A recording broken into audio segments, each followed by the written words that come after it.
ఈరోజు నేను ఇక్కడికి కొత్త బురుజు గ్రామానికి వచ్చినప్పుడు నాకు అఖండ స్వాగతం పలికిన సోదరీమణులందరికీ నా నమస్కారాలు, అభినందనలు, శుభాభినందనలు. అదే సమయంలో స్థానిక శాసనసభ్యులు కోట్ల సూర్యప్రకాష్ రెడ్డి గారు, వేదిక పైనున్న పెద్దలందరికీ, అధికారులందరికీ, ఈరోజు ఈ గ్రామ సభకు వచ్చిన గ్రామస్తులందరికీ నమస్కారాలు. ఇప్పుడే ప్రొసీజర్ అంతా మీరు చూశారు. ఎలాబరేట్గా ఇప్పటికి అంచెలంచెలుగా ఏం చేయాలనో చేసుకుంటూ మీ పట్టాదారు పాసు పుస్తకాలు ఇచ్చాం. ఇంత ప్రయాస ఎందుకు వచ్చిందని మీరందరూ ఆలోచించుకోవాలి. ఎన్నికలప్పుడు నేను ఒక మాట చెప్పాను, మీ ఆస్తులు, మీ భూముల్ని కాపాడుతానని. ఇప్పుడే మీరు చూశారు, ఒక వ్యక్తి ఆస్తి ఆ రోజు మంత్రిగా ఉన్న వ్యక్తి ఆయన అనుమాయులకు రాసి ఇచ్చేశాడంటే వీళ్ళు ఎంత దుర్మార్గంగా ప్రవర్తించారో ఇది ఒక ఉదాహరణ మాత్రం. ఇలాంటి ఆరోపణలు ఒకటి రెండు కాదు, చాలా వచ్చాయి. అనేక కారణాల వల్లగా మీరు ఒకసారి చూస్తే 3,40,00,000 ఎకరాలుంటే ఇందులో 1,95,000 ఎకరాలు 22A కింద పెట్టేశారు. అదే క్రోర్సే 1.95 crores. మొత్తం కలిసి 3,40,00,000 ఎకరాలు రాష్ట్రంలో ఉండే భూమి అంతా. దీంట్లో 22A కింద ఎస్టేట్ భూమనో, గవర్నమెంట్ భూమనో, ఇనాం భూమనో వేరియస్ పెట్టి 1,95,00,000 ఎకరాలు పెట్టారు. ఇంకో పక్క గవర్నమెంట్ ల్యాండ్ దీంట్లో చూస్తే 98 లక్షలు ఉంది. ఇంకా పోను 97 లక్షల ఎకరాలు దగ్గర ప్రైవేటు భూములు ఎక్కడికక్కడ ఇష్టానుసారంగా చేసే పరిస్థితికి వచ్చారు. ఇవన్నీ నేను ముఖ్యమంత్రి కాకమునుపు వచ్చినప్పుడు మీరు చూశాను. ఆనాటి పరిస్థితులన్నీ అధ్యయనం చేస్తే చాలా దుర్మార్గంగా చేశారు. ఆ రోజు చేసినప్పుడు మామూలు వ్యవహారం కాదు. ఆ రోజు వీళ్ళు చేసింది ఒక ల్యాండ్ టైటిలింగ్ యాక్ట్ అని తీసుకొచ్చారు. ల్యాండ్ టైటిలింగ్ యాక్ట్ తీసుకొచ్చి అందులో వీళ్ళ సొంత అధికారులను పెట్టుకొని ఎంఆర్ఓ ఉండడు, కలెక్టర్ ఉండడు, దీనిపైన మీరు అప్పీలు కూడా పోవడానికి వీలు లేదు. కడాన మీ భూమి మీ చేతుల్లో లేకపోయినా, మీకు లేకపోయినా అడిగే దిక్కు లేకుండా చేస్తే, ఇదే జిల్లాలో పాండ్యం నియోజకవర్గంలో నేను చాలా బాధపడి పట్టాదారు పాసు పుస్తకాన్ని కాల్చి ల్యాండ్ టైటిలింగ్ యాక్ట్ రద్దు చేస్తానని ఆ రోజు మీ అందరికీ హామీ ఇచ్చాను. ఆ చట్టాన్నే కాల్చాను. గవర్నమెంట్ వస్తానే నేను మొట్టమొదటిసారిగా ఆ ల్యాండ్ టైటిలింగ్ యాక్ట్ని రద్దు చేశాను. రెండో విషయం మీరు గుర్తుపెట్టుకోవాలి, భూమి మీది మీ నాన్న ఇచ్చాడు, మీ పూర్వీకులు ఇచ్చారు, లేకుంటే కష్టపడి భూమి మీరు కొనుక్కున్నారు. ఆ భూమి మీద ఆ పట్టాదారు పాసు పుస్తకాలు వీళ్ళ ఫోటో వేసుకున్నారు. అంటే భూమి మీది వీళ్ళ ముఖం మీరు చూడాల నిద్ర లేస్తానే. ఇది ఎక్కడ న్యాయమో నాకు అర్థం కాలేదు. ఇది ఒక పెద్ద ఫోటోల పిచ్చ. ఆ ఫోటోల పిచ్చితో మీ జీవితాలతో ఆడుకునే పరిస్థితికి వచ్చారు. మూడో విషయం మామూలు కాదు, మీ భూమి చుట్టుపక్కల సర్వే నెంబర్లు వేయాలంటే మామూలు రాళ్ళు వేయాలి. ఆ రాళ్ల పైన మంచి గెలాక్సీ గ్రెనైట్ తీసుకొచ్చి ఆనాటి పాలకుడు ఫోటో వేసుకున్నారు, బొమ్మ వేశారు. అంటే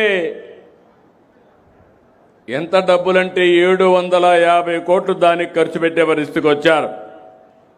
ఇంకో పక్క మీరు ఒకసారి చూస్తే ఇదే విధంగా రాజకీయ నాయకులు ఇంటర్ఫేర్ అయ్యి మీ భూమి నాకు ఇస్తావా చౌకగా అని అడిగేవాళ్ళు.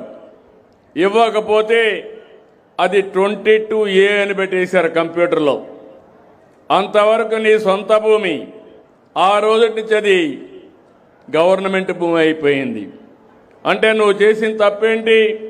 నీ భూమి చౌకగా అడిగితే మీరు ఇవ్వనన్న నేపానికి ఆ భూమి వాళ్ళ గవర్నమెంట్లో పెట్టారు. ఇప్పుడే మిత్రుడు చెప్పినట్టు ఇంకో పక్క బెదిరించారు. బెదిరించి మీ ఆధీనంలో ఉండే భూమిని వాళ్ళ అనుమాయులకు రాయిచ్చేశారు. అడిగితే కేసులు లేవు, పోలీసులు తిరిగి కేసులు పెట్టే పరిస్థితికి వచ్చారు. నేను వస్తానే ఎక్కడికి పోయినా కట్టలుగా దర్జీలు వచ్చేటివి. మా భూ కబ్జా జరిగింది, మా సొంత భూమి, ఈ భూమి పోతే మేము బతకలేం, ఏం చేస్తారో చేయమంటే ఏం చేయాలో నాకే దిక్కులు తిరిగిన పరిస్థితి. నేను 4వ ముఖ్యమంత్రి, నాకు అనుభవం ఉంది, కానీ ఎప్పుడూ ఇలాంటి పరిస్థితి నేను చూడలేదు, నా జీవితంలోనే చూడలేదు. నేను రెవెన్యూ మినిస్టర్గా కూడా 98లో పనిచేశాను. రెవెన్యూ వ్యవహారాలు తెలుసు. తెలంగాణలో మీరు ఒకసారి చూస్తే అప్పుడు నిజాం ఉండేవాడు. అక్కడ కూడా నేను 9.5 సంవత్సరాలు ఎక్కువ సమయం ముఖ్యమంత్రిగా ఉన్నాను. అక్కడంతా కూడా భూ వివాదాలు ఉంటాయి. బ్రిటిష్ వాళ్ళు మనకు పరిపాలించేవాళ్ళు. ఇక్కడ భూ వివాదాలు చాలా తక్కువగా ఉన్నాయి. దానికి కారణం జమాపన చేయడం, ఎప్పటికప్పుడు రికార్డులన్నీ కంప్లీట్ చేయడం, అప్డేట్ చేయడం, ఇవన్నీ జరిగాయి. నాకు ఈరోజు మీరు గుర్తుపెట్టుకోవాలి, ఒక దుర్మార్గమైన పని చేసినప్పుడు దాన్ని సరిచేయడానికి ఇప్పటికి 20 నెలలు అయింది. 3 నెలల నుంచి ప్రారంభించాను.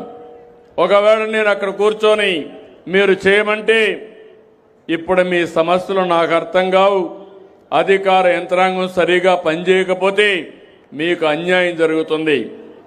అందుకే నేను మా మంత్రి గారితో, మా CCLA కమిషనర్ గారితో కూర్చొని మొత్తం అధ్యయనం చేశాం.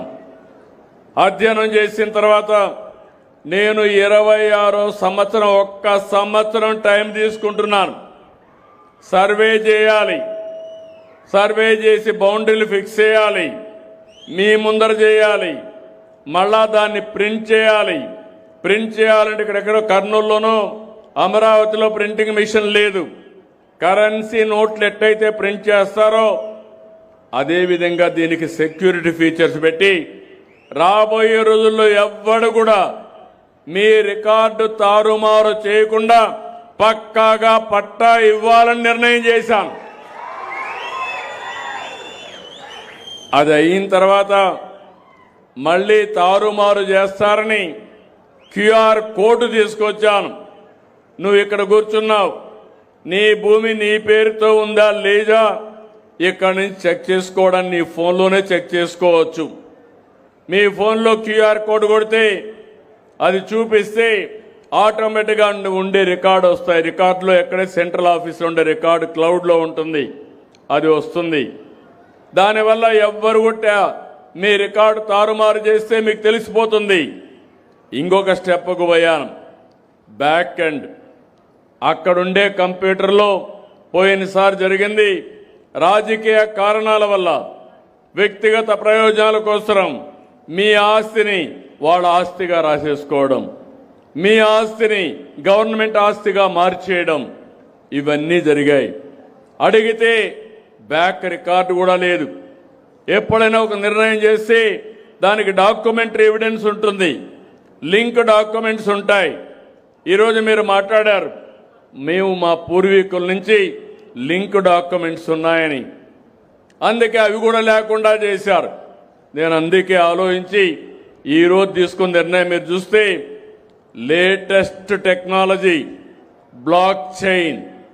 ఆ బ్లాక్ చైన్లో పెడితే ఏ MRO తప్పు చేసినా, ఏ RDO తప్పు చేసినా, ఏ విలేజ్ రెవెన్యూ ఆఫీసర్ తప్పు చేసినా ఇమ్మీడియట్గా గుర్తుపట్టే పరిస్థితి వస్తుంది.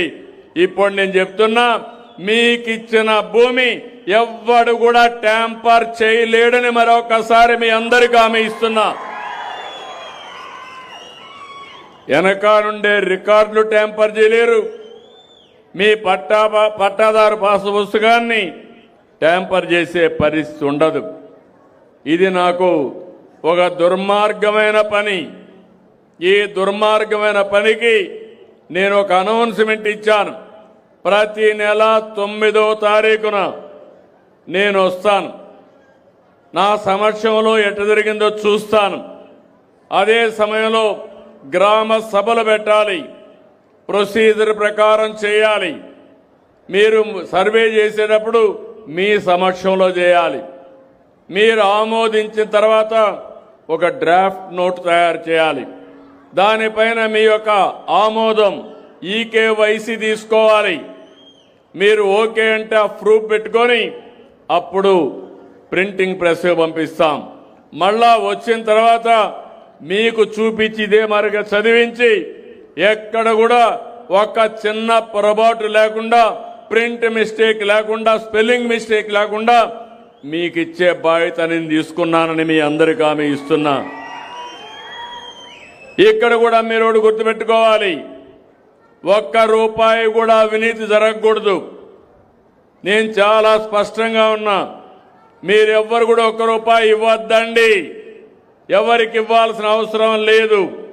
ఎవరైనా స్వార్థపరులు మేము ఇప్పిస్తామని బేరాలు చేస్తే మాత్రం మీరు జాగ్రత్తగా ఉండండి. నా ఆలోచన ఒకటి, ఒక్క పైసా అవినీతి లేకుండా మీ భూమి మీకు పట్టా ఇప్పించే బాధ్యత నేను తీసుకుంటున్నానని చెప్పి కూడా నేను మీకు తెలియజేస్తున్నా. ఇంకో పక్క మీరందరూ ఒకసారి ఆలోచిస్తే ఈరోజు జరిగే కార్యక్రమం రాబోయే ఒక్క సంవత్సరం దీన్ని పూర్తి చేసే బాధ్యత తీసుకుంటా. టోటల్గా 16,816 గ్రామాలు ఉన్నాయి. వీళ్ళు వచ్చిన తర్వాత 6,860 గ్రామాల్లో చేశారు. 34,30,000 పాసు పుస్తకాలు ఇవ్వాలి. ఆ రోజు తప్పుల తడక కింద 19,93,000 ఇచ్చారు.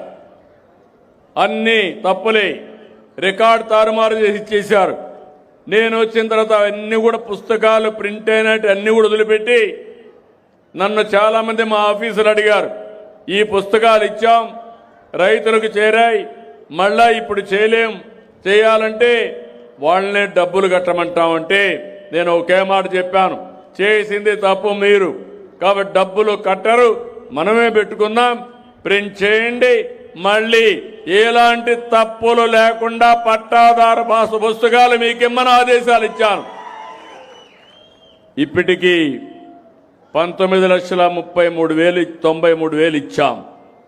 ఇంకా బ్యాలెన్స్ 14,43,000 ఉన్నాయి. ఇవి కాకుండా 9,956 గ్రామాలు కొత్తగా ఇంకా బ్యాలెన్స్ గ్రామాలు సర్వే చేయాలి. ఇక్కడ సింగిల్ గ్రామాలు 7,518 ఉన్నాయి. ఇక్కడ 47,92,000 పట్టాదారు పాసు పుస్తకాలు ఇవ్వాలి. నాన్ సింగిల్ విలేజ్లు 2,438 ఉన్నాయి. 15,02,000 ఇవ్వాలి. 9,956 గ్రామాల్లో 62,92,000 పట్టాదారు పాసు పుస్తకాలు ఇస్తాం. మొత్తం కలిసి రాష్ట్రమంతా ఎన్నున్నాయని మీరు చూస్తే 16,816 గ్రామాల్లో 97,028 లక్షల పాసు పుస్తకాలు ఇవ్వాలి. ఈ కార్యక్రమంలో మీకు ఒకటే హామీ ఇస్తున్నా, ఇప్పుడే మీ గ్రామంలో విషయం చెప్పాను, ఏమేం సమస్యలు ఉన్నాయో కూడా మీకు ఎక్స్ప్లెయిన్ చేశాం. అన్ని సమస్యలు పరిష్కారం చేసి మ్యాక్సిమం మా వాళ్ళు ఫిబ్రవరి అంటున్నారు, మార్చి అంటున్నారు, కానీ నేనైతే డిసెంబరే పెట్టుకున్నా. ఒకవేళ 1 నెల 2 నెలలు అటు ఇటు అయినా 100% చేసిన తప్పుని కరెక్ట్ చేసి మీ భూమిని మీ పేరుతో ఇప్పించే బాధ్యత ఈ ప్రభుత్వాన్ని. ఇంకో పక్క భవిష్యత్తులో ఎక్కడ కూడా తప్పులు జరగకుండా ఇది మీకు ఒక డాక్యుమెంట్. ఎక్కడ పోయినా మీరు చూసుకోవచ్చు. మీ భూమి దగ్గరికి పోవాలంటే నేరుగా గూగుల్ మ్యాప్లో పెట్టి నేరుగా చూసుకొని మీ భూమి దగ్గరికి పోయే పరిస్థితి వస్తుంది. అలాంటి ఒక మంచి సిస్టమ్ తీసుకొచ్చాం. నేను ఒకటే మిమ్మల్ని కోరుతున్నా, దీన్ని సద్వినియోగం చేసుకునే బాధ్యత మీది. ఈరోజు ఈ గ్రామం ఉంది, నేను టైం పెట్టాను. మీలో కొంతమంది మీ తల్లిదండ్రులు చనిపోయిన తర్వాత మ్యూటేషన్ చేసుకోవాలి. మీ అన్నదమ్ములు గొడవలు పడిన దగ్గర మీరు రాజీకి వచ్చి కరెక్ట్గా మార్కింగ్ చేసుకోవాలి. ఇప్పుడే ఇంకొక అతను చెప్పాడు, నా భూమి 22 కింద 22A కింద పెట్టారని. ఈ గ్రామం దాన్ని ఎగ్జామ్ చేశాం. ఎవరి భూమి అనుభవంలో ఉందో వాళ్ళందరికీ పట్టాదారు పాసు పుస్తకాలు ఇమ్మీడియట్గా ఇస్తామని చెప్పి నేను మీకు తెలియజేస్తున్నా. అంటే ఈ నెల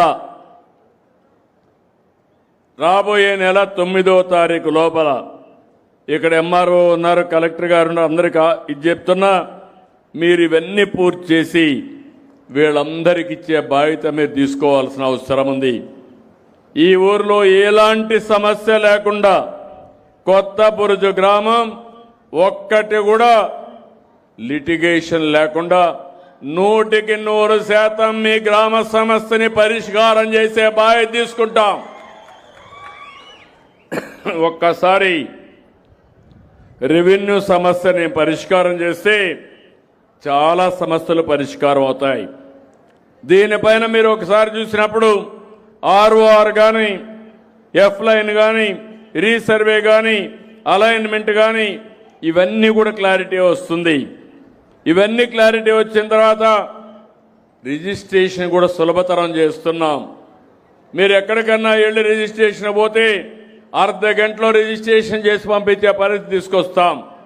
అక్కడ కూడా ఒక్క పైసా అవినీతి ఇవ్వకుండా, ఎవరికి డబ్బులు ఇవ్వకుండా మీకు రిజిస్ట్రేషన్ చేపిస్తాం. నేను ఒకటే ఆలోచిస్తున్నాను, ఈ ప్రభుత్వం సుపరిపాలన మీకు అందించాలని మొన్న ఎన్నికల్లో నేను చూశాను. మీరు ఎంతో అభిమానం చూపించారు. ఆ రోజు మన రాష్ట్రం విధ్వంస పాలైంది. నేను, మా మిత్రుడు పవన్ కళ్యాణ్ గారు, జనసేన అధినేత, బీజేపీ నరేంద్ర మోడీ గారు కలిసి ఎన్డీఏ గవర్నమెంట్ ఏర్పాటు చేస్తామని హామీ ఇచ్చాం. మీరు ఓటేయండి, రాష్ట్రాన్ని పునర్నిర్మాణం చేస్తా అన్నాం, పూర్వ వైభవం తీసుకొస్తా అన్నాం. మేము చెప్పిన మాట మీరు నమ్మి ఆ రోజు మాకు అధికారం ఇచ్చారంటే మామూలు అధికారం కాదు. 194 మందిని గెలిపించారు. ఎవరిని పెడితే వాళ్ళని గెలిపించారు. నంద్యాల జిల్లా పార్లమెంట్ మెంబర్ని, అసెంబ్లీ మెంబర్ని బ్రహ్మాండంగా 7 మందిని గెలిపించారంటే నేను ఎప్పుడూ మర్చిపోలేను. రాయలసీమలో 7 సీట్లు తప్ప అన్ని సీట్లు గెలిపించారు. మీరు ఒకటే గుర్తుపెట్టుకోవాలి, రాజకీయాల్లో ఎప్పుడు కూడా ప్రజాస్వామ్యంలో ప్రజలు ఓట్లేస్తే వాళ్ళు ప్రభుత్వాన్ని ఏర్పాటు చేస్తారు. ప్రభుత్వాన్ని ఏర్పాటు చేసి ప్రజాహితం కోసం పనిచేయాలి. ఈరోజు కొంతమంది మీరు చూశారు, నేను చెప్పాను, ఒక్క వివాదం కాదు, అన్ని వివాదాలే, అన్ని కుంభకోణాలే. మద్యం విషయం మీరు చూశారు, మామూలు విషయం కాదు. 30,000 మంది కల్తీ మద్యం దాగి చనిపోయే పరిస్థితికి వచ్చారు. అందులో డబ్బులు సంపాదించుకునే పరిస్థితికి వచ్చారు. ఒక్కొక్క నెల 100 కోట్ల రూపాయలు అవినీతి చేసే పరిస్థితికి వచ్చారు. ఏమనాలి నాకైతే అర్థం కాదు. అంటే పేదవాడి ఆరోగ్యం కంటే వీళ్ళకు డబ్బులే ముఖ్యం. మీ జీవితాలతో ఆడుకున్నారు, మీ ఆరోగ్యంతో ఆడుకున్నారు, ఇష్టానుసారంగా చేసే పరిస్థితికి వచ్చారు. అదే సమయంలో తిరుపతి లడ్డు కల్తీ చేశారు. నాకు రిపోర్ట్ వస్తే ఆ విషయమే చెప్పాను. మీరందరూ గుర్తుపెట్టుకోవాలి, నేను ముఖ్యమంత్రి అయిన మొదటి రోజున నేను నా సెక్రటరీని పెట్టుకొని 2వ సంతకం తిరుమల తిరుపతి దేవస్థానానికి ఈవోని వేశాను. ఎందుకు వేశారంటే ఎక్కడ చూసినా ఆరోపణలు, పవిత్రత దెబ్బతినింది, కలుషితమైన ప్రసాదాలు తయారు చేశారు. అవి చూసిన తర్వాత నేను వెంకటేశ్వర స్వామి భక్తుణ్ణి, మీరు గుర్తుపెట్టుకోవాలి. దానికి కారణం నేను తీవ్రవాదులపైన పోరాడాను, ముఠా నాయకులపైన పోరాడాను, మత విద్వేషాలు రెచ్చగొట్టే వాళ్ళపైన పోరాడాను, రౌడీల్ని ఎక్కడ కూడా రోడ్డు మీదకి రానియకుండా చేశాను. ఇక్కడ ఈ రాష్ట్రమే సమైక్య ఆంధ్రప్రదేశ్ చేశాను. అప్పుడు తీవ్రవాదులు నా మీద కోప్పడి 23 క్లేమోర్ మైన్స్ ని అలిపిరిలో నా పైన ప్రయోగించారు. సాక్షాత్ వెంకటేశ్వర స్వామి దిగొచ్చి నాకు ప్రాణభిక్ష పెట్టాడు, కానీ లేకపోతే జరిగేది కాదు. కొన్ని లక్షల మంది తీవ్రవాద సమస్యతో చనిపోయారు, వాళ్ళు చనిపోయారు. 30 ఏళ్లకు మునుపు నేను పోరాడాను. ఈరోజు వాళ్లే సరెండర్ అయిపోయే పరిస్థితికి వచ్చారు. తీవ్రవాద సమస్య పరిష్కారం అయ్యే పరిస్థితి వచ్చింది. రెండో పక్కన రాయలసీమలో ముఠా నాయకులు, అప్పట్లో నేను చూసేవాడిని, ఎన్నికలు వస్తే డబ్బుల కంటే బాంబులు అడిగేవాళ్ళు. ప్రతి ఒక్కరు కూడా ఎమ్మెల్యేగా ఉండేవాళ్ళు, మేము ఎన్నికలు బూతులు కాచుకోవాలంటే మాకు బాంబులు కావాలి, మీరు దానికి డబ్బులు ఇమ్మనో లేకుంటే బాంబుల కోసం అడిగేవాళ్ళు. నేను ఆ రోజు ఆలోచించాను, ప్రజాస్వామ్యంలో ఇలాంటి దౌర్భాగ్యాలేంటి, ఇలాంటి నీతి మాలిన కార్యక్రమాలేంటి. ఆ రోజు ఇంకో పక్క చూశాను, మా ఆడబిడ్డలు కూడా రాయలసీమలో పౌరుషానికి పోయేవాళ్ళు. ఎవరన్నా చంపితే నేను కుంకుమ కూడా తీయను, మళ్ళా అతన్ని చంపిన తర్వాత నేను సాంప్రదాయాల ప్రకారం ఏం చేయాలో అవన్నీ చేస్తామని చెప్పేవాళ్ళు. అది చూసిన తర్వాత నాకు చాలా బాధ కలిగింది. అప్పటికే వెనుకబడిన ప్రాంతం ఇష్టానుసారంగా చేసే పరిస్థితికి వచ్చారు. అందుకే నేను చెప్పా, ఈ ప్రాంతంలో ముఠాలు జరగడానికి వీలు లేదని చెప్పి ముఠాల్ని పూర్తిగా తుదముట్టించిన పార్టీ తెలుగుదేశం. ఆ రోజు అవునా కాదా ఆలోచించండి. ఇప్పుడు ఎక్కడా లేవు. నాయకులను కూడా కలిపాను, అనేక మంది నాయకులను కలిపా. ముఠాలొద్దు, గ్రామాల ప్రశాంతతే ముద్దు అని చెప్పి అందరికీ చెప్పి కల్పించా. అదైన తర్వాత మీరు ఒకసారి చూడండి, రాయలసీమ రాళ్లసీమ ఎడారిగా మారిపోతుంది. నీళ్లు లేవు, పంటలు లేవు, ఉపాధి లేదు, అన్ని సమస్యలే. మొట్టమొదటిసారిగా మీరు గుర్తుపెట్టుకోవాలి, గతాన్ని గుర్తుపెట్టుకుంటే భవిష్యత్తు సులభం అవుతుంది. గతాన్ని మరిచిపోతే ఎప్పటికప్పుడు మళ్ళీ మమ్మల్ని పైకి ఎక్కించడం, మళ్ళా కిందికి దించడం, మీ కష్టాలు రావడం, మళ్ళా మేము వచ్చి కష్టపడడం. మీరు చూశారు కదా. ఈరోజు నేను అడుగుతున్నా మిమ్మల్ని, గుండె మీద ధైర్యం వేసుకొని చెప్పండి, ఇటీవల కాలంలో ఈ డోన్ నియోజకవర్గంలో 30 చెరువులకు నీళ్లు హంద్రి నీవా ద్వారా ఇచ్చామా లేదా అని మిమ్మల్ని అడుగుతున్నా. ఆ హంద్రి నీవా ప్రవేశపెట్టింది, ఆ ఆలోచన వచ్చింది నందమూరి తారక రామారావు గారికి. రాయలసీమలో హంద్రి నీవా, నగరి గాలేరు, తెలుగు గంగ, SRBC ఇవన్నీ ఆయన శ్రీకారం చుట్టాడు. నేను వచ్చిన తర్వాత ఇవన్నీ పూర్తి చేసే అదృష్టం నాకు వచ్చింది. మీరు గుర్తుపెట్టుకోవాలి, ఈరోజు హంద్రి నీవా పోకపోతే ఆ నీళ్లు మీ చెరువులకు వచ్చేటి కాదు. ఆ చెరువుల్లో నీళ్లు వస్తే బంగారు పండించే రైతాంగం ఉన్నారు, బంగారు పండే భూములు మన దగ్గర ఉన్నాయి. అందుకే నేను ఆలోచించి ఒక సంవత్సరంలో 3,500 కోట్ల రూపాయలు అవుతుందంటే పర్వాలేదు, హంద్రి నీవా కాలం వెడల్పు చేయాలని 733 కిలోమీటర్లు వెడల్పు చేసి కడాను కుప్పానికి కూడా నీళ్లు ఇచ్చామంటే మీరు గుర్తుపెట్టుకోవాలని ఆ పట్టుదల. మీరంతా భగీరథుడి గురించి వింటారు. భగీరథుడిని స్ఫూర్తిలో పెట్టుకొని ఈ రాయలసీమలో ప్రతి ఎకరాకు నీళ్లు ఇవ్వాలనేది నా సంకల్పం అని మరొక్కసారి మీకు విజ్ఞప్తి చేస్తున్నా. అన్ని చెరువులకు నీళ్లు రావాలి, అన్ని రిజర్వాయర్లో నీళ్లు ఉండాలి, అన్ని పొలాలు కళకళలాడాలి. అందుకే ఇటీవల కొత్త ప్రోగ్రాం కూడా తీసుకున్నాను. రాయలసీమని రతనాల సీమ చేస్తా. రాయలసీమలో ఉద్యాన పంటగా చేసి ఉద్యానవనంగా చేసి ఇక్కడ మీరించి ఉత్పత్తి చేసే ఉత్పత్తుల్ని దేశ స్థాయికి పంపిస్తాం, ప్రపంచ స్థాయికి పంపిస్తాం, మెరుగైన వెరైటీ తెప్పిస్తాం, మెరుగైన ధర ఇప్పించి ఎక్కడికక్కడ అగ్రో ప్రాసెసింగ్ ఇండస్ట్రీ కూడా పెడతాం. ఇప్పుడే మీరు అక్కడ చూశారు, మామూలుగా మనకు మామిడి ఉంది. ఒక ఉదాహరణ, ఒకప్పుడు మామిడి మనం ఎప్పుడు వ్యాపారం చేసేవాళ్ళం కాదు. నేను కూడా రాయలసీమ బిడ్డే, ఇక్కడే పుట్టా, మాకు కూడా మామిడి తోటలు ఉన్నాయి. ఆ రోజు నేను మామిడి తోట చూస్తే ఇంటికోసరం 1 ఎకరా 2 ఎకరాలు వేసుకునేవాళ్ళం. ఆ తర్వాత 4-5 ఎకరాలు ఉంటే ఏం చేయాలో తెలియక అందరికి కూడా ఇచ్చిన తర్వాత ఒకసారి పంపకాలు కూడా చేసేవాళ్ళం. ఎవరికైనా మనకు పండ్లు వస్తే, మామిడి పండ్లు వస్తే ఊర్లో వాళ్ళకి అందరికీ 1 పుట్ట 2 పుట్టలు ఫ్రీగా ఇచ్చేవాళ్ళం. అది మన సంస్కృతి.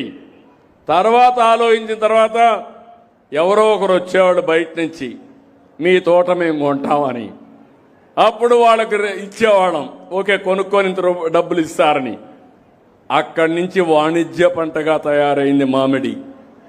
మీరు గుర్తుపెట్టుకోవాలి, అంత మునుపంతా కూడా ఇవన్నీ ఉండేటివి కాదు. అక్కడి నుంచి వాణిజ్య పంట అయితే ఈరోజు మామిడి కానీ నేను చూశాను, మామిడికి తెగులు వస్తుంది. మామిడి అటు ఇటు ఊగితే ఆ కొమ్మలు రాచుకొని పండు కూడా సరిగా ఉండదు. దానికి ఈరోజు పేపర్ కవర్ పెట్టారు. పేపర్ కవర్ పెడితే పోయినసారి రేట్లు బాగా పడిపోయినాయి. నేనే ఆ రోజు 4 రూపాయలు ప్రతి ఒక్క కేజీకి సబ్సిడీ ఇచ్చాను.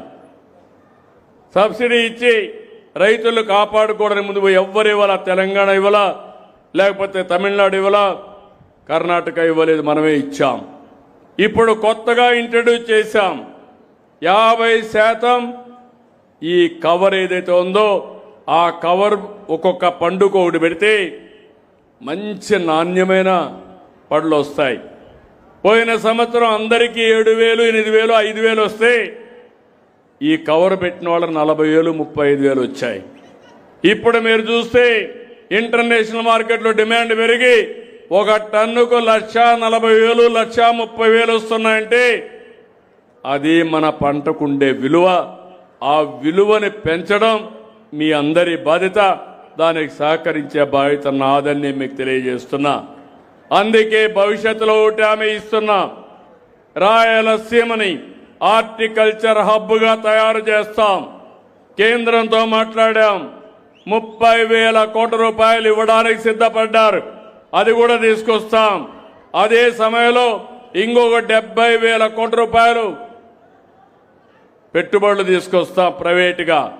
ఈ రెండు పెట్టి 1,00,000 కోట్ల రూపాయలతో ప్రపంచంలోనే బిగ్గెస్ట్ హార్టికల్చర్ హబ్గా నా రాయలసీమను తయారు చేసే బాధ్యత నాదని మీ అందరికీ హామీ ఇస్తున్నా. ఇది వస్తే రైతుల యొక్క దశ దిశ మారుతుంది. నేను ఈ కార్యక్రమాలు ఆలోచిస్తా ఉంటే తిరుపతిలో లడ్డు కల్తీ, మద్యం విషం, ఇంకో పక్క భూములన్నీ కబ్జా ఎక్కడికక్కడ చేస్తా ఉంటే అవన్నీ ప్రక్షాళన చేయడానికి నాకు సమయం అంతా సరిపోతా ఉంది. దానిపైన మళ్ళా తప్పుడు ప్రచారం, సిబిఐ రిపోర్ట్ ఇచ్చినా దానిపైన తప్పుడు ప్రచారం. నేను ఒకటే చెప్తున్నా, వెంకటేశ్వర స్వామికి అపచారం చేస్తే, వెంకటేశ్వర స్వామిని అపవిత్రం చేస్తే నేను ఎట్టి పరిస్థితుల్లో ఉపేక్షించనని మరొక్కసారి మీ అందరికీ హామీ ఇస్తున్నా. నేను చెయ్యను, వేరే వాళ్ళని చేయనీయను.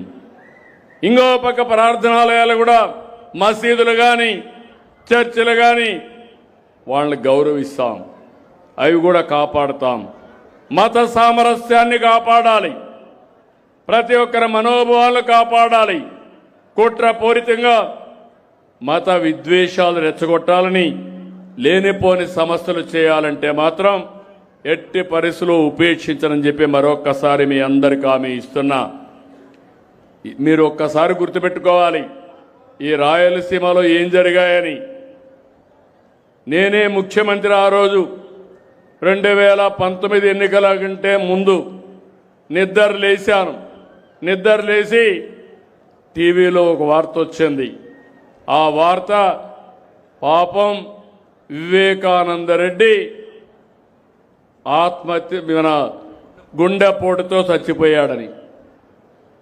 నేను అది చూసిన తర్వాత నాకు అనిపించింది, రే పాపం వివాదాలు లేని వ్యక్తి చనిపోయాడని నేను కూడా అన్నాను.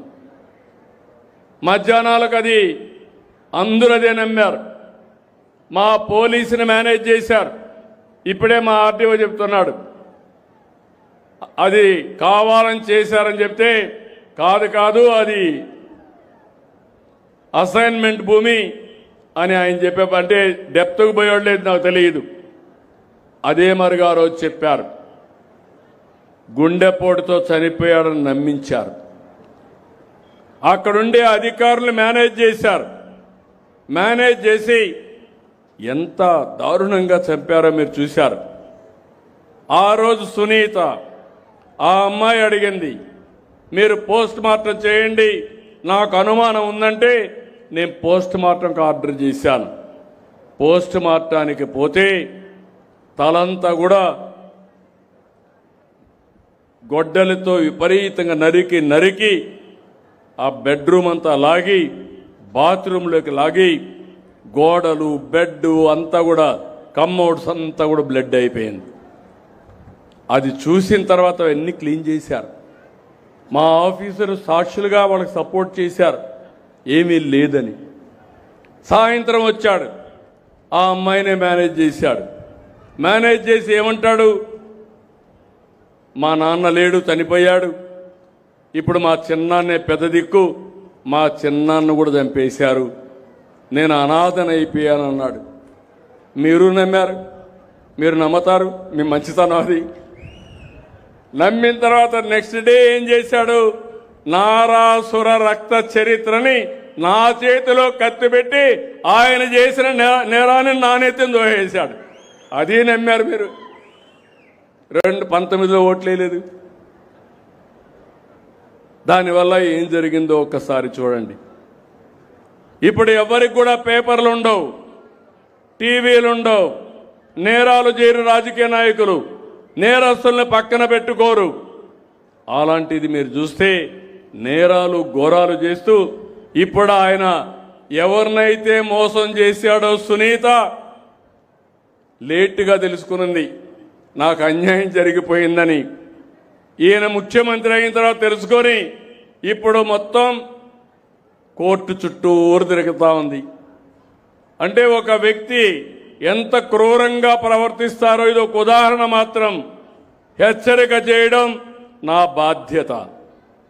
దాన్ని అనలైజ్ చేసుకొని సరైన మార్గంలో మనం ముందుకు పోతే రాష్ట్రానికి తిరుగు ఉండదు. ఇప్పుడు మీరు చూస్తున్నారు, తిరుమల లడ్డు పైన రాజకీయం చేస్తారు. ఏదైతే జరిగిందో దాన్ని కప్పిపుచ్చుకోవడానికి ఎదురుదాడి చేస్తారు. ఇది వాళ్ళ విధానం అని చెప్పి కూడా నేను మీకు తెలియజేస్తున్నా. నేను ఒకటే మీ అందరికీ విజ్ఞప్తి చేస్తున్నాను. నేను ఒకటే ఆలోచించాను. ఎన్నికల ముందు నేను చెప్పిన మాట నాకు ఎప్పుడూ గుర్తుంటుంది.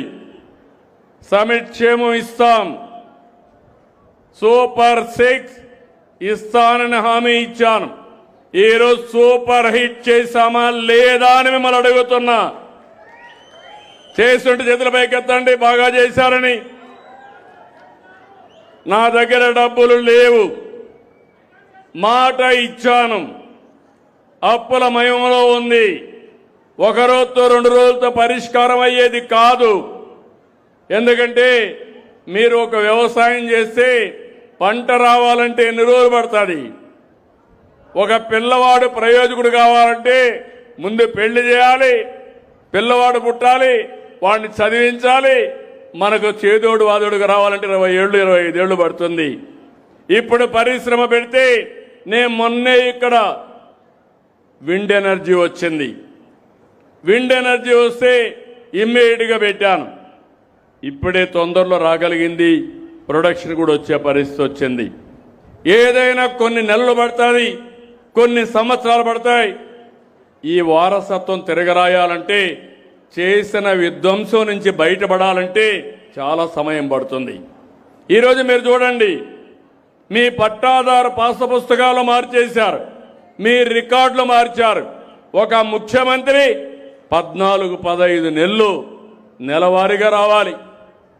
రాకపోతే ఎవడో ఒక డబ్బులు తీసుకుంటాడు. డబ్బులు తీసుకుంటే ఈ ముఖ్యమంత్రి లాభం లేదు, మమ్మల్ని ఏది ఇస్తున్నారు, డబ్బులు తీసుకున్నారని మీలో అసంతృప్తి వస్తుంది. నేను చెప్పాలి, మళ్ళీ చేయాలి, చేయించాలి. ఇలాంటివన్నీ మీరు చూస్తే చాలా సమస్యలు క్రియేట్ అయినాయి. ఒక పక్క సంక్షేమాన్ని మళ్ళీ హామీ ఇస్తున్నా. నేను కష్టపడేది మీకోసరం, పేదవాళ్ళ కోసరం, పేదవాళ్ళకు అండగా ఉంటా. చెప్పిన సూపర్ 6 ఇవ్వడానికి అనునిత్యం కష్టపడతానని మరొకసారి మీ అందరికీ హామీ ఇస్తున్నా. ఈరోజు మీరు చూసి తల్లికి వందనం, ఎంతమంది పిల్లలుంటే అంతమంది పిల్లలకి ఇచ్చాం. నిన్న మొన్న కొత్త ప్రోగ్రాం కూడా ఇచ్చాను మీకు. ఒకప్పుడు పాపులేషన్ కంట్రోల్ అన్నా, ఆపరేషన్లు చేసుకోమన్నా, ఇప్పుడు జనాభాని పెంచమంటున్నా. దానికి కారణం జనాభా తగ్గిపోతా ఉంది, అంతా వయసు మళ్ళిన వాళ్లే తయారవుతున్నారు. ఒకప్పుడు పెద్ద కుటుంబం, సంపద ఉండే కుటుంబం అనుకున్నాం. అంటే జనాభా అనే కుటుంబమే సంపదగా ఆలోచించాం. ఇప్పుడు డబ్బుల మీద ఆశ మళ్ళీ ఇప్పుడు చూస్తే ఒకరే కావాలనే పరిస్థితికి వచ్చారు. నేను ఆ రోజు చెప్పింది, ఒకరు ముద్దు, ఇద్దరు వద్దు, ముగ్గురు అసలే వద్దని చెప్పాను. ఇద్దరు ఓకే అన్నాను. ఇప్పుడు అంటున్నా, ఒకరు వద్దు, ఇద్దరు ఓకే, ముగ్గురు ముద్దని నేనే చెప్పే పరిస్థితికి వచ్చాను. ఇవన్నీ కూడా 20 ఏళ్లలో 30 ఏళ్లలో. ఎందుకంటే కాలం మారింది, పరిస్థితులు తారుమారైనాయి. ఇప్పుడు మనం గుర్తుపెట్టుకోకపోతే రేపు రాబోయే రోజుల్లో మనం పనులు చేయాల్సింది మెషిన్ల కోసం పనిచేయాలా, మనుషుల కోసం కాదు. చాలా దేశాలు ఈ అనుభవంలోకి వచ్చాయి. దేశాల్లో జనాభా తగ్గిపోయింది, కుటుంబాలు విచ్ఛిన్నం అయిపోతున్నాయి. మనం కూడా గుర్తుపెట్టుకోవాలి, పెన్షన్ కోసం కుటుంబం విడిపోతా ఉంది, ఇండ్ల కోసం కుటుంబాలు విడిపోతున్నాయి, రేషన్ కోసం కుటుంబాలు విడదీసేస్తున్నారు. నేను అందుకే ఆలోచించి పెద్ద కుటుంబానికి ఎక్కువ ప్రభుత్వ సహాయం చేయాలని ఒక నిర్ణయానికి వచ్చాను. తొందరలోనే వస్తాం. అప్పుడు మీరందరూ కలిసి ఉంటారు. కలిసి ఉంటే కలదు సుఖం, విడిపోతే అన్ని సమస్యలే. ఇప్పుడు పిల్లలుంటే స్కూలు తీసుకుపోవాలంటే మనుషులు లేరు. ఇప్పుడు అందుకే చాలామంది పెళ్ళిళ్ళు చేసుకున్నాక పిల్లలే వద్దు, మేము ఉండేది ఇద్దరం, వీడిని ఎవరు చూసుకుంటారనే పరిస్థితికి వచ్చారు. అందుకే కొత్తగా ఒక రూల్ తీసుకొస్తున్నాను, అందరికీ పిలిపిస్తున్నాను. భార్య భర్త సమాన బాధ్యత పిల్లల పెంపకంలో తీసుకోవాలని కొత్తగా అందరికీ చెప్తున్నాను. ఇప్పుడు మగవాళ్ళకు కూడా లీవ్ ఇస్తున్నా. ఇద్దరు పిల్లలు ముగ్గురు పిల్లలుంటే ప్రభుత్వ ఉద్యోగాలు చేస్తే ఒక 2 నెలలు వాళ్ళకు కూడా లీవ్ ఇస్తా. భార్యతో సమానంగా పిల్లల్ని పెంచే బాధ్యత తీసుకోవాలి. లేకపోతే ఆడవాళ్లే భారం అయిపోయి ఈ పిల్లలే వద్దు, నీకు బాధ్యత లేదనే పరిస్థితికి వచ్చారు. అదే మరిగా మీరు చూస్తే రైతు అన్నదాత 20,000 రూపాయలు ఇస్తున్నాం. మైక్రో ఇరిగేషన్ 90% డబ్బులు ఇస్తున్నాను. నీళ్లు ఇస్తున్నాం. హార్టికల్చర్ను అభివృద్ధి చేస్తాం. అదే మరిగా ఎక్కడికక్కడ టెక్నాలజీ ఉపయోగించి అగ్రిటెక్ ద్వారా ముందుగానే ఎలాంటి తెగులు వస్తుందో పసిగట్టే మార్గాన్ని కూడా మీకు అందరికీ ఇస్తున్నా. ఇవన్నీ చేసి మీ ఆదాయం పెంచుతాం. రైతే రాజు కావాలి, రైతు అప్పుల పాలు కావడానికి వీలు లేదు. అలాంటి కార్యక్రమాలు తీసుకున్నాను. ఇది కాకుండా ఇంకో పక్క మా ఆడబిడ్డలకి దీపం నేనే పెట్టా. మళ్ళీ ఈరోజు 3 సిలిండర్లు ఉచితంగా ఇస్తున్నా. మళ్ళీ ఇంకో పక్కన మీరు ఒకసారి చూస్తే శ్రీశక్తి ఆర్టీసీ బస్సుల్లో ఉచిత ప్రయాణ సౌకర్యం. ఎక్కడికి పోవాలన్నా దర్జాగా మీ ఆధార్ ఇచ్చేసి ఏ టెంపుల్కి పోవాలన్నా, ఏ మసీదుకి పోవాలన్నా, ఏ ప్రాంతానికి పోవాలన్నా ఫ్రీగా ప్రయాణం చేసే ఏర్పాటు చేశాను. ఒకప్పుడు తల్లిని చూడాలంటే భర్త పర్మిషన్ కావాలి, లేకపోతే డబ్బులు ఇవ్వాలి. ఇప్పుడు ఎవ్వరి పర్మిషన్ అవసరం లేదు. ఏ దేవాలయానికి పోవాలన్నా బస్సు ఎక్కి నేరుగా వెళ్ళిపోవచ్చు. అక్కడ కూడా ఉచితంగా భోజనం పెడుతున్నాం. మళ్ళీ అన్నదానం అన్ని టెంపుల్స్లో పెడుతున్నాం. దానికి కూడా ప్రక్షాళన చేస్తున్నాను. అంటే మీరు ఒక్కసారి గుర్తుపెట్టుకుంటే ఇదే ప్రభుత్వం 5 ఏళ్లు ఏ విధంగా ప్రయత్నం చేశారు, ఇదే ప్రభుత్వం ఈరోజు ప్రజల కోసం ఎట్లా అందుబాటులో ఉన్నాం గుర్తుపెట్టుకోవాలి. ఇప్పటి వరకు 50 కోట్ల మంది ఆర్టీసీ ఉచిత ప్రయాణాన్ని ఉపయోగించుకున్నారు, ఉచితంగా ప్రయాణాలు చేశారు. ఇంకో పక్కన నేను డిఎస్ఏ పెడతా అన్నాను, కానిస్టేబుల్స్కి ఇస్తా అన్నాను. చెప్పిన మాట ప్రకారం మెగా డిఎస్ఏ పెట్టా. పిల్లలందరికీ ఉద్యోగాలు క్రియేట్ చేయడానికి ముందుకు పోతున్నా. 20 నెలల్లో 6,58,000 మందికి ఉద్యోగాలు ఇచ్చిన ఘనత ఈ ఎన్డీఏ